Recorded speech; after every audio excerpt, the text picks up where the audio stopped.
In a senseless tragedy that would later be described by prosecutors as absurd and moronic, a Kentucky man was murdered by a teenager in August 2023 after a trivial social media spat spilled over into real life. Police found 23-year-old Seth Burns suffering from a gunshot wound in his Independence home while responding to a reported shooting at around 6 p.m. Burns was flown to the hospital, but he succumbed to his wound. The following day, authorities announced the arrests of a teenage boy named Jackie Turner, his brother, 20-year-old Xavier Turner, and their mother, 38-year-old Amanda Turner, in connection with the homicide. 3 additional suspects, including Xavier's girlfriend, Emma Ryan, and Amanda's 2 other children, Lakira Hughes and Kevia Turner, were charged with lesser crimes for their alleged roles in the events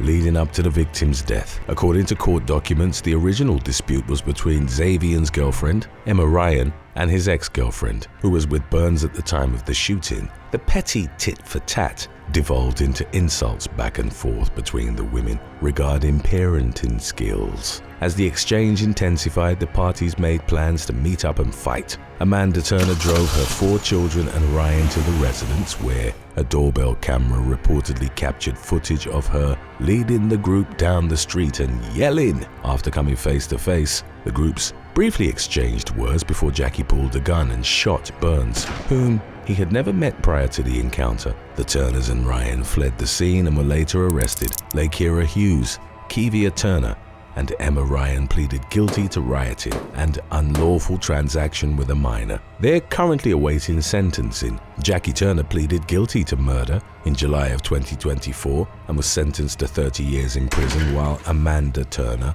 pleaded guilty to facilitation of murder, riot, unlawful transaction with a minor, and permitting a minor to possess a firearm. She appears to be awaiting sentencing, while Xavier Turner is slated to go to trial in November for murder and other charges. Number 13. Sarah Badshaw. In September 2022, 18-year-old Sarah Badshaw visited the Mississauga, Ontario home of a man who had recently advertised a 2022 Porsche Cayenne for sale on Auto Trader. When the car's owner offered to let the young woman take a test drive, she said she was waiting for her father but asked if she could look at the vehicle. As the man looked over the vehicle's exterior and walked behind the Porsche, Badshaw got into the driver's seat, put the car in reverse and stepped on the gas. She ran the owner over and fled the scene. The victim managed to rise to his feet despite being hurt and suffered serious but non-life-threatening injuries. In an effort to identify the suspect, the police released surveillance footage of the incident to the public. Unfortunately for Badshaw, the video went viral, and it wasn't long before law enforcement knew her name. She turned herself in to the Peel Regional Police and was charged with driving without a license, dangerous operation causing bodily harm, theft of a motor vehicle, and failure to remain after an accident resulted in bodily harm. The missing Porsche was found 12 days later. While Badshaw was in custody, the police discovered that she had prior fraud charges and was wanted by at least 2 other law enforcement agencies for various alleged crimes. 2 of the incidents she was wanted for, including a car theft and an attempted car theft, occurred in Toronto's West End over a 5-day period earlier that month. In addition to her charges, out of Peel, she was charged with motor vehicle theft, attempt to commit an indictable offense, and possession of property obtained by crime. Badshaw is also reportedly linked to numerous ongoing investigations, and more charges may be forthcoming. Number 12. Susan Zhuang.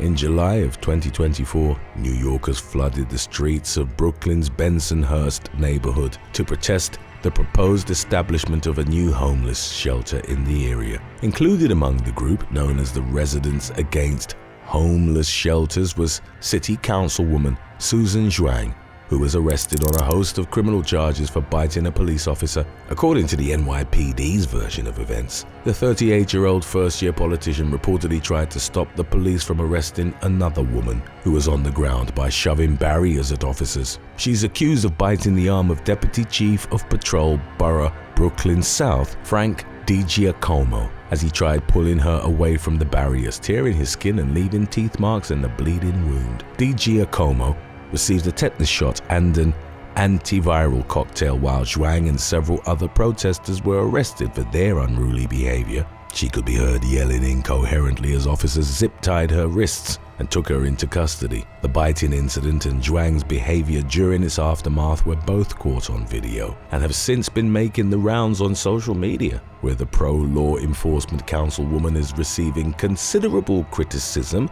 for the seemingly hypocritical act of hurting a cop. Zhuang was charged with second-degree assault and resisting arrest. Following her arraignment, she was released on her own recognizance. Her defense attorney, Sarah Christoph, claimed that her client was attacked and that someone choked her, but that they don't know who. She implied that Zhuang had acted in self-defense, and the case appears to be ongoing. In the meantime, Zhuang continues to voice her opposition to the construction of a shelter in Bensonhurst.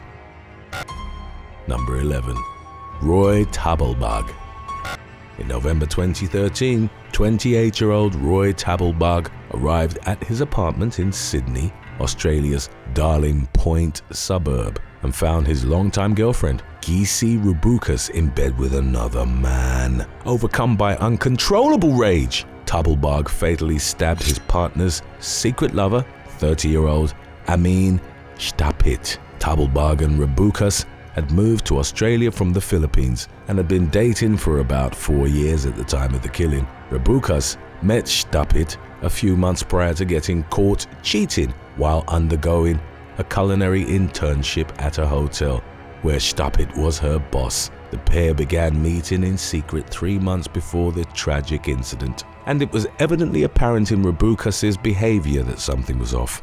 Tabalbag began to suspect Rubukas of cheating and placed a tracking device on her car, which was how he knew she was at home when she claimed she would be at a cooking class. Determined to get to the bottom of the matter, Tabalbag left his job and drove home, where he was able to visually confirm his suspicion that Rubukas was being unfaithful. He would later recall swinging a blade around, but that he couldn't remember the knife actually coming into contact with anyone, claiming that he had an out-of-body experience. Tabalbag also insisted that he didn't mean to kill Shtapit. Authorities charged Tabalbag with murder, and in early 2016, he was found guilty of the charge. But the case went to retrial 6 months later, and this time he was acquitted of murder and found guilty of the lesser charge of manslaughter. He was sentenced to 17 years in prison, but will become eligible for parole in 2025. Number 10. Juan Perez. Veronica Jones was loading groceries from her shopping cart into her car outside a Walmart store in Orlando, Florida, on Labor Day in 2024, when a man snuck up and grabbed her from behind. Later identified as 54-year-old Juan Marcos Perez, the suspect demanded Jones's purse and money at knife point and threatened to cut her throat if she didn't stop resisting his efforts to force her into her vehicle's trunk. Thankfully, a nearby Good Samaritan heard the woman's screams for help and intervened. Perez fled the scene with her purse, which contained her wallet, phone, driver's license, cash, gift cards, a check, and other valuable personal belongings. Thanks to these quick-thinking bystanders, Jones survived with only minor physical injuries. There was a mark on her neck from Perez pressing his blade into her skin, but she declined medical treatment. Jones expressed gratitude toward the stranger who helped her, especially since others passed by without intervening. According to an arrest report, she told responding deputies that the suspect had been wearing a vest similar in style and color to the uniforms worn by Walmart's employees, which begs the question of whether this was a coincidence or if Perez was perhaps trying to seem non-threatening or approachable. Police caught up with the fleeing felon the following day and arrested him on suspicion of attempted kidnapping, armed robbery with a deadly weapon, battery, aggravated battery with a deadly weapon, and destruction of evidence. He was on federal probation for a previous kidnapping charge and was wearing an ankle monitoring device at the time of the attempted abduction, and he had already been arrested for one probation violation charge in an unrelated case in 2023. Perez remains behind bars at the Orange County Jail with bonds set at $7,000 and is currently awaiting a pre-trial detention hearing. Number 9. Russell Lyosa.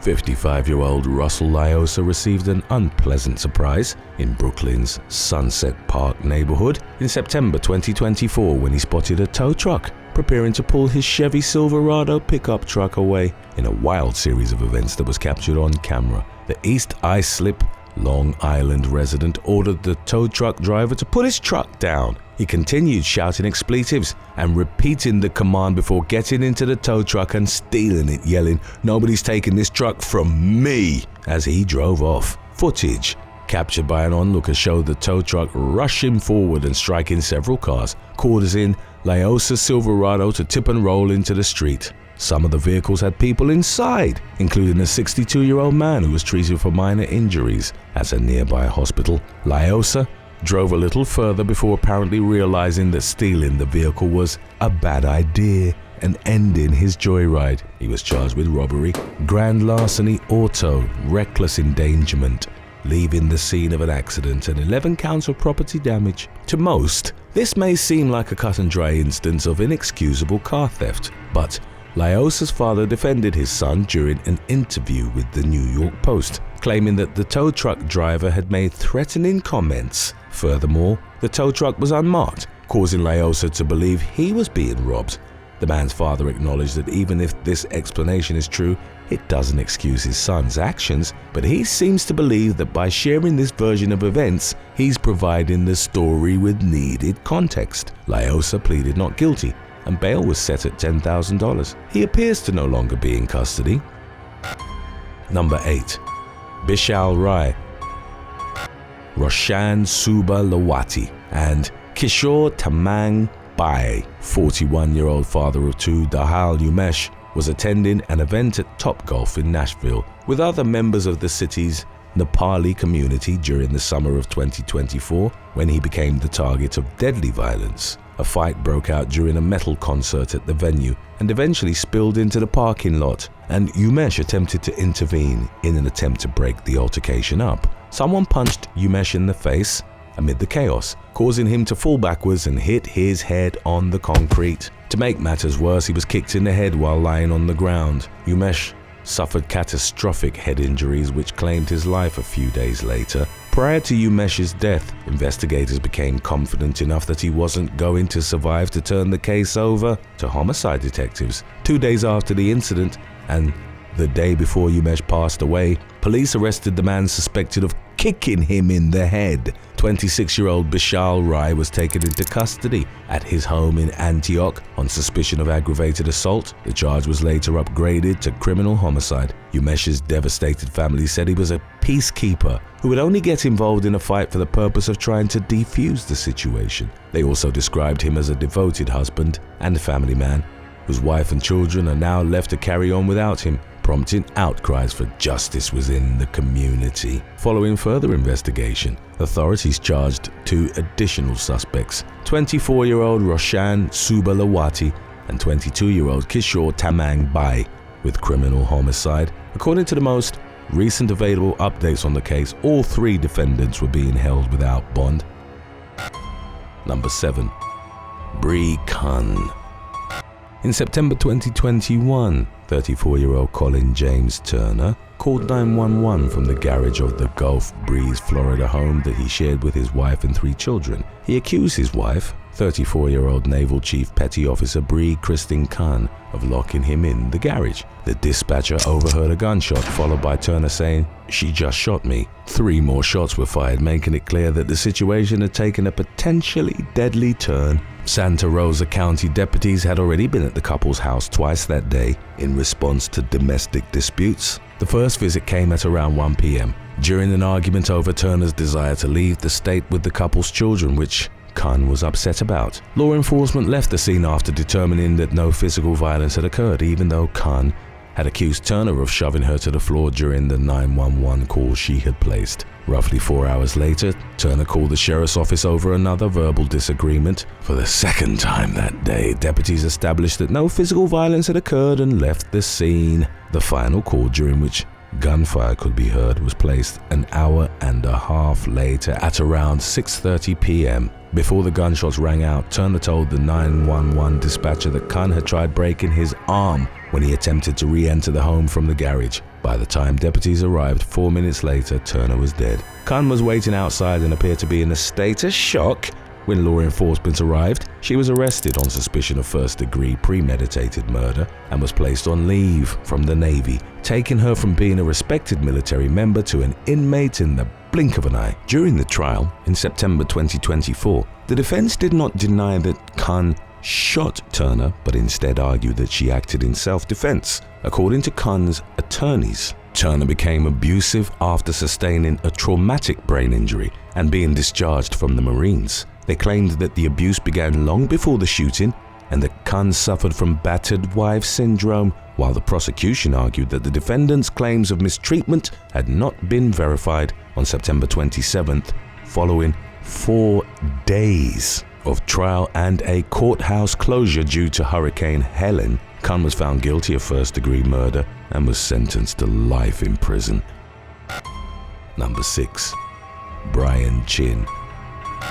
In August 2024, 32-year-old New York City landlord Brian Chin noticed a seemingly intoxicated homeless man sleeping next to a subway station exit near an apartment building he owns on Manhattan's Lower East Side. He could be seen on surveillance footage trying to help the man, who made it clear that the assistance was unwanted by charging at Chin with a piece of plywood that had nails sticking out of it. The assailant also destroyed a chair during his rampage. As soon as he saw an opportunity to do so, Chin grabbed the piece of wood out of the homeless man's hand. In Chin's mind, he had acted in self-defense, but the police arrested him when they finally arrived at the scene more than an hour later. Prosecutors are accusing Chin of beating the homeless man in an unprovoked fashion, and he's facing a felony assault charge. He spent 20 hours in booking before seeing a judge and was released on his own recognizance in anticipation of his next court date. Chin is well known in his community as a vocal advocate of cleaning up the crime-ridden Big Apple, but he also had a reputation for helping those in need. His supporters were outraged that he had gotten in trouble with the law for what seemed to many like a clear-cut case of self-defense. As a result of the charge he's facing, he was driven out of his Harvard Fellowship program, but he continues to maintain his innocence and appears intent on fighting the case. Number 5. Elijah Stansel. A confrontation between teenagers erupted into deadly violence in November of 2020 when 18-year-old Elijah Stansel and 3 other teens went to the Polk County, Florida home of Hunter Penton to settle a beef. He was accompanied by Raven Sutton, Hannah Eubanks, and his girlfriend, Kimberly Stone, who had previously dated Hunter. Stone and Hunter had broken up 6 months earlier, but there was ongoing drama. The decision to go to Hunter's home was made after Kimberly Stone got in trouble at school for sending him threatening messages. They drove over there in a van borrowed from the church where Stansel's father served as a pastor. The group was in the midst of beating Hunter and filming it when his mother, 52-year-old Suzette Penton, arrived home and chased them out of the house. Suzette followed the group and took photos with her cell phone as they returned to the van they had driven to the residence in. After getting in the driver's seat, Stansel ran Suzette over. The crime was captured on video, leading to the arrest of all 4 perpetrators on suspicion of attempted murder as Suzette fought for her life in the hospital. She died 3 weeks later, and the charge against Stansel was upgraded to murder, while the rest of the defendants faced various lesser charges. In 2022, a jury found Stansel guilty of first-degree murder, which carries a mandatory life sentence without parole in the state of Florida. Number 4. Rahul Gupta. In October 2013, Rahul Gupta went out to celebrate his 24th birthday on a Saturday night in Silver Spring, Virginia, with his girlfriend, Taylor Gould, and his best friend, 23-year-old Mark Waugh. After leaving the bar, the trio went to Gould's apartment to continue drinking during the early morning hours. At some point, neighbors began hearing loud noise coming from the unit, as if someone was rearranging furniture. And at 3:30 a.m., Gould dialed 911. Responding officers could hear what sounded like a struggle going on inside, but nobody came to the door when they knocked. They forced their way inside, where they were met by Gould. She was covered in blood and seemed confused. The apartment's interior was also covered in blood, along with Gupta, who was found lying on the floor, but it wasn't his own blood that he was covered in. It was Mark War's. When asked what had happened, Gupta claimed that he had caught his girlfriend and best friend being intimate. He readily admitted to killing War, who was lying unresponsive nearby with multiple stab wounds and other knife injuries. War was pronounced dead at the scene, and the situation only became more confusing as investigators spoke with Gupta and Gould, who told conflicting stories. While it had initially sounded like Gupta had walked in on Gould and War being intimate, it was unclear whether this was actually the case. Either way, Gupta seemed convinced that the two were having a relationship behind his back and that War was trying to kill him. But Gould said she had passed out after drinking some shots and that Gupta had woken her up and instructed her to dial 911, at which point she noticed War lying gravely injured on the floor. By the time the case went to trial in 2015, Gupta had recanted his statement about catching his girlfriend cheating on him with War. He was now trying to blame Gould for War's murder, but he failed to convince the jury of his innocence. Gupta was convicted of first-degree murder and was sentenced to life without parole. He has never provided an explanation for why he killed his best friend, leaving the case shrouded in unanswered questions. Number 3. Juan Peña Ortiz. During the pre-dawn hours one morning in October 2023, police responded to a reported domestic dispute at a home in Woodbridge, Virginia. The caller told a 911 dispatcher that one of the household members, 19-year-old Juan Peña Ortiz, was destroying the residence while under the influence of an unknown narcotic. Officers arrived to find the young man unclothed and beating his father, 51-year-old Juan Peña Resendez. He's also accused of beating his 52-year-old mother during his bizarre fit of rage. Peña Ortiz reportedly ignored the officers' commands to stop the attack and continued to strike his dad. At one point, he retreated to another room only to reappear shortly thereafter. He went outside and charged at the police and was bitten by a canine while grabbing the animal's vest. Peña Resendez died from blunt force injuries, resulting in the arrest of Peña Ortiz on suspicion of murder, assault, and battery of a law enforcement officer. He was detained without bond, and the case appears to be ongoing. The alleged motive behind the disturbing act of violence remains unclear. Today's topic was requested by Ken Rumney 8634 and Francisco Montero 9728. If you have any other topics you'd like to learn about, subscribe and let us know in the comments section below. Number 2. Galen Morris. During the late spring of 2022, 26-year-old Galen Morris began to suspect her boyfriend, 26-year-old Andre Smith, of cheating on her because he wasn't coming home at night. In an attempt to obtain the answer she was looking for, she attached an Apple AirPod to his car. Late one Saturday night, Morris followed the device's signal to an Indianapolis bar where she walked around asking patrons if they had seen a man with dreadlocks. With a little more searching, she found Smith with another woman. Surveillance cameras captured footage of Morris swinging at the other woman with a beer bottle while Smith tried to break the fight up. A bartender kicked Morris, Smith, and the other woman out of the establishment. They proceeded to exit into the parking lot where Morris got into her Chevy Impala and stepped on the gas, clipping Smith with her car. After running him over once, she reversed over him, then drove forward and ran over him a third time, dragging him along the pavement for a short distance.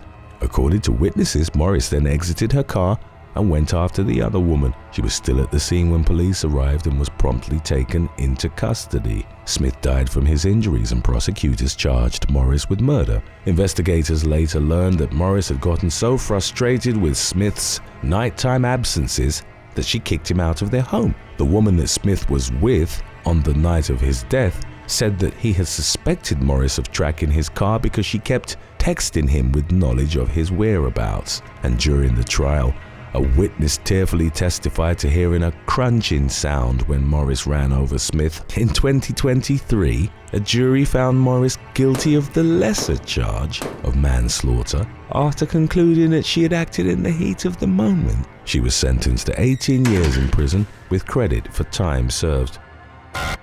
These stories of situations going from 0 to 100 couldn't get any crazier, but let's see how relationships doomed from the start ended in the worst possible way.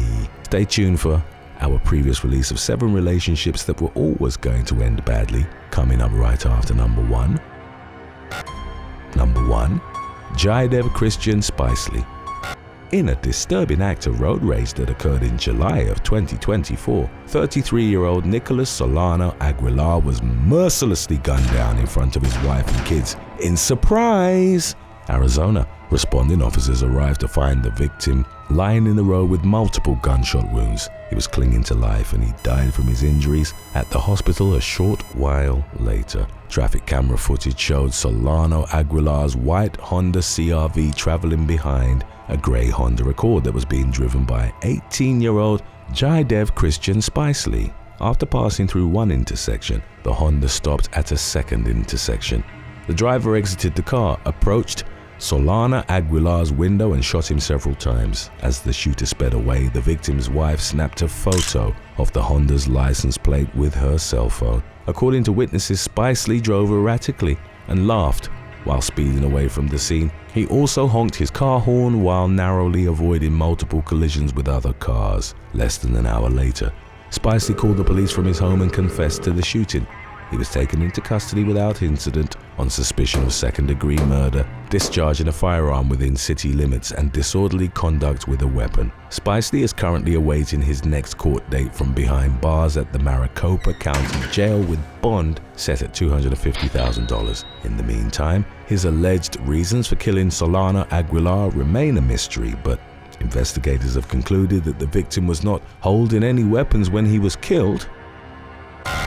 Leading up to June of 2018, Australian teenager Larissa Bealby had started dating career criminal Zlatko Zikorsky, aged 34. At the time, while reportedly trying to escape an abusive boyfriend, Bealby was living in a halfway home for runaway and at-risk teens. She lied to Zikorsky about her age and had recently confessed to friends that she was terrified about the man finding out, as she knew he had a gun. Zikorsky had a criminal history dating back to 2005, and which included counts of domestic violence, extortion, and armed robbery. He'd made over 20 court appearances across the state of Queensland. In 2016, he was given a 4-year sentence at Brisbane court after being convicted of 4 counts of extortion, deprivation of liberty, and armed robbery. He was paroled in 2017, but a return to custody warrant was issued the following year after he'd violated the terms of his release, creating a concern for public safety. Bealby was last seen leaving the halfway home in Sandgate, Brisbane, with Zikorsky on June the 15th. She was reported missing on June the 24th. Later in the month, local law enforcement found the body of a young female stuffed in a barrel in the back of an abandoned pickup truck. The body had been mutilated beyond recognition, but forensics eventually identified it as Bealby's. Zikorsky was tracked down to an apartment complex in Queensland's Sunshine Coast following a 2-day manhunt. After a standoff lasting roughly 27 hours, he was taken into custody. Subsequent investigative efforts revealed that at some point in the last week of June, Zikorsky had gruesomely tortured the teen. The man was arrested on a plethora of charges that included murder, torture, misconduct with a corpse, and obstructing a police officer. On November the 10th of 2020, while awaiting trial at Woolston Correctional Facility, Zikorsky and an inmate named Isaac Martin were standing outside their neighboring cells while a search was carried out.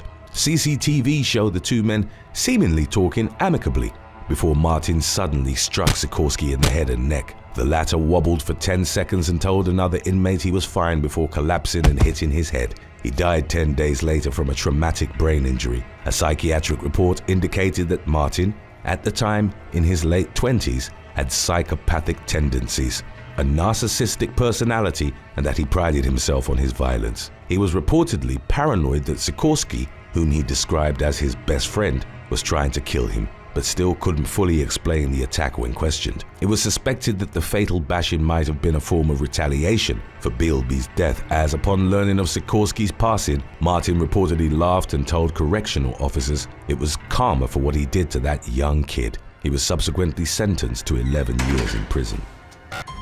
Number 6. Christopher Beltran and Dominique Gonzalez. Law enforcement in New Mexico responded to reports of a shooting at an address in Roswell on the evening of June the 26th of 2021. Upon arriving at the scene, officers found 34-year-old Dominique Gonzalez dead from a gunshot wound to the head. A witness who claimed to have been with the victim all day reported that the perpetrator had been her boyfriend, who had recently been released from prison. The man in question, Christopher Beltran, was by multiple accounts a career criminal. He pleaded guilty to unlawful taking of a motor vehicle in 2018 and was imprisoned again after being released on parole because he was found in the possession of a 9mm pistol. Beltran was let out 12 days early in September of 2020 through an executive order by Governor Michelle Lujan Grisham, issued to stop the spreading of COVID-19 in the prison system. He was returned to prison for another violation in the fall of 2020 before he was released on June the 22nd of 2021. Within 4 days, he shot and killed Gonzalez. Phone records indicated that prior to being let out, Beltran had called Gonzalez and told her, "I forced my way into your life, and now you can't get me out of it all." The woman didn't want to give him her address, but Beltran threatened that he would find her and kick her door down. The authorities became aware of the threatening phone calls only after the woman's death. Beltran eventually pleaded guilty to second-degree murder and in February of 2023 was sentenced to 12 years in prison. The case would become central to a governor race, as Republican challenger Mark Ronchetti released ads attacking Governor Grisham, alleging she'd released Beltran early on 2 occasions, the latter of which doomed Gonzalez. Documents would, however, indicate that his second release hadn't been early, but in accordance with Beltran having served his sentence. Ronchetti eventually lost the race to Grisham. Number 5. Andrew Charles Beard and Elisa Ann Burkett. In May of 2023, Texas man Andrew Charles Beard, aged 36, was jailed for 43 years after pleading guilty to charges of cyberstalking using a dangerous weapon resulting in death and discharging a firearm during a crime of violence. By the summer of 2020, he and 24-year-old Elisa Ann Burkett were embroiled in a heated legal battle over custody of their daughter. Aided by his former fiancée, Holly Ann Elkins, Beard launched a campaign of harassment against Burkett in which he initially tried to get her arrested. The duo bought a GPS device and installed it on Burkett's car. In late July of 2020, Elkins called the police and, using a fake name, claimed to have spotted Burkett driving dangerously. Less than a month later, she made up claims to have been attacked by Burkett's mother in Burkett's presence. In an effort to get the young mother in trouble with the police, Elkins planted illegal drugs and a handgun with an erased serial number in the trunk of her car. Beard then called 911 under a fake name to report that the woman was selling drugs out of her car. He used a photo of Burkett's license plate, which had been taken, and texted to him by Elkins. Burkett was questioned by the police, but she vehemently denied being a drug trafficker and expressed suspicions that Beard had planted the illegal substances. Throughout September, Beard and Elkins made preparations for Burkett's murder. Between September the 13th and the 19th, the duo bought a van, makeup for Beard's disguise, a knife and shotgun shells. On October the 2nd, while in blackface and wearing a fake beard, Beard approached Burkett as she sat behind the wheel of her vehicle in the parking lot of her workplace in Carrollton. Beard shot the woman in the head and, as she staggered out of the vehicle, stabbed her 13 times in the upper body, killing her. Elkins was at home with Beard's daughter and, upon being questioned by the police a few days later, lied that Beard was with them in an effort of securing an alibi for him. Pieces of the disguise he'd used were found in Beard's home and the DNA on them incriminated him. Elkins was arrested and faced charges of conspiracy to stalk, stalking using a dangerous weapon resulting in death, and brandishing a firearm, which could potentially result in 2 consecutive life sentences. Number 4. Harold Thompson and Gabriela Gonzalez. On May the 10th of 2023, CCTV captured Harold Thompson and Gabriela Gonzalez, both in their 20s, arguing near a gas station on the 800 block of South Walton Walker Boulevard in Dallas, Texas. Thompson's criminal history indicated that he'd recently been charged with domestic assault. Gonzalez's family claimed that the report had been filed in March, but they'd never heard back from Dallas police. The affidavit read that Thompson had beat her up multiple times throughout the entirety of their relationship. As reported by Gonzalez's family, Thompson was abusive and controlling towards his partner as he managed everything for her, took away her cell phone, and forbade her from talking to anyone. Speaking of the 26-year-old's distress, her sister, Melanie Rubio, was quoted as saying, "She would always tell me that she wanted to leave but that she couldn't." During the CCTV-recorded May incident, Thompson was seen by a witness trying to place Gonzalez in a chokehold. He then pulled out a handgun and shot the mother of three in the head. After she'd collapsed, Thompson fired several more rounds into her body before fleeing. He was arrested and held without bond at the Dallas County Jail. Thompson, who'd reportedly beaten Gonzalez while she was pregnant with his child, was enraged because she'd recently been on a trip to Colorado where she'd terminated the pregnancy. Number 3. Deborah Locke and Andrew Hodson. On April the 23rd of 2022, a heated argument between Deborah Locke and Andrew Hodson spilled into the street from their home in Manchester, England. The police had been called to the couple's residence 4 times in the past because of their violent domestic disputes. Locke was at the time intoxicated on alcohol and amphetamines. As reported by neighbors who'd witnessed the row, after she'd thrown several of Hodson's belongings into the street, Locke re-emerged carrying a silver hammer. The woman, who was in her early 40s at the time, forcefully struck Hodson in the shoulder and then in the head. He collapsed in the street and Locke geared up to deliver a third strike, but a bystander stopped her. The woman was described as having a vacant look on her face and heard shouting, "He beats me up and strangles me." She was taken into custody while Hodson was rushed to the hospital. He spent 10 days in the intensive care unit and required urgent medical intervention after having suffered a depressed fracture to his cranium. The man eventually recovered. In the doomed relationship, according to her defense, Locke had suffered innumerable instances of abuse and violence before erupting into a violent episode of her own. Locke had previously spent 12 months in prison following a 1997 grievous bodily harm conviction. She also pleaded guilty to grievous bodily harm for the attack on Hodson and was sentenced to 22 months in prison. The judge agreed that Locke had been abused by her partner but justified the custodial sentence by arguing that the hammer attack wasn't in self-defense but in retaliation for how he'd treated her. Number 2. Rebecca and Noel Payne.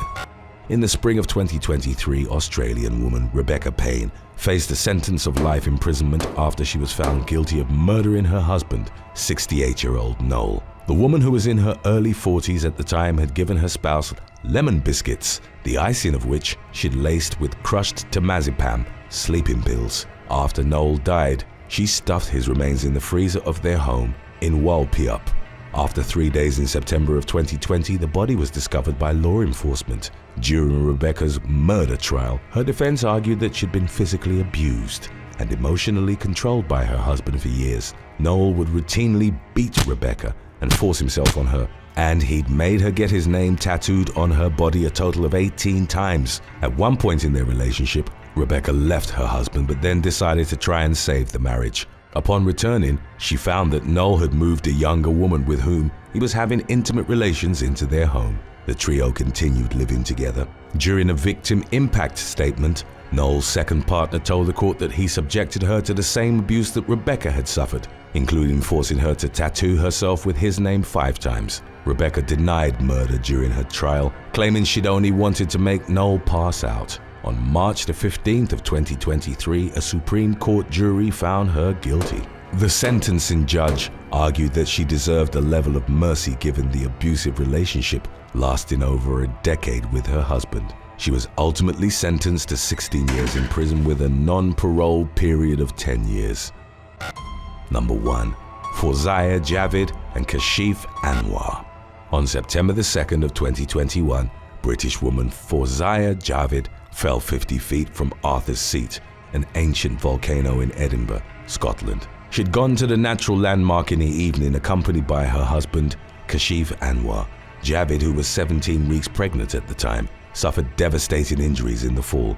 A witness rushed to help her and the young woman told them, "Don't let my husband near me, he pushed me." Javid was alive long enough to tell a responding officer that her husband had pushed her from the hillside outcrop because she wanted to end their marriage. Javid's condition rapidly deteriorated after the fire department joined in the rescue effort. She became unresponsive and passed away. She and Anwar had met in Leeds, England, while the woman worked as an optical assistant. They got married on December the 25th of 2020 and moved to a home in Pudsey. Within weeks, as reported by her family, Javid wanted out of the marriage, as Anwar had become increasingly abusive towards her. He was frequently violent and monitored his spouse's communications to the point that Javid set up a text code with her mother, the sentence, "I like cream cakes," to let her know when she needed help. Javid had reported her husband to the police prior to the Edinburgh trip. While going through the instances of violence she'd suffered, she noted an incident in which Anwar knocked her unconscious in a graveyard, and another in which he placed a pillow over her head and punched it repeatedly. Anwar had also reportedly stolen over $15,000 from her bank account while she was sleeping. The man denied killing Javid and maintained that she'd fallen, but prosecutors used her previous testimony to expose the abuse she'd endured during the relationship. Anwar was found guilty of murder and given a life sentence, with a mandatory imprisonment period of at least 20 years. Thanks for watching. Would you commit to never being allowed to use an escalator or elevator anymore in any situation for the rest of your life in exchange for $5,000? Let us know in the comments section below.